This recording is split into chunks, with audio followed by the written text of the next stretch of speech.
I am the parent of 2 teenage boys, and knowing I need all the help I can get in this journey of parenting, I subscribe to emails and podcasts and blogs from people or organizations that I trust who know a thing or two about parenting and about relationships. And recently, I got an email from one of those organizations that I really appreciate. It's called the Parent Q. Even if you're not a parent, stick with me for a moment because I think that this advice that they offer applies to anyone. This particular Parent Q email pointed out that for those of us who are parents, most of us have hopefully loved our kids from the moment they existed.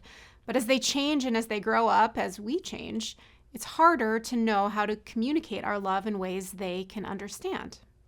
So, this email suggested that maybe, just maybe, it's simply a matter of showing up. Just show up. That's right. What if we spent less time worrying about doing or saying the right things and more time showing up?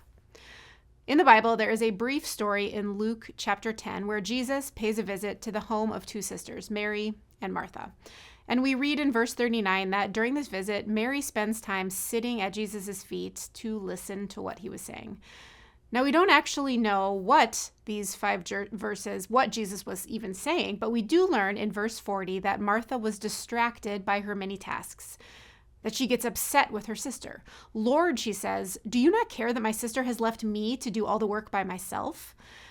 And Jesus responds, "Martha, Martha, you are worried and distracted by many things.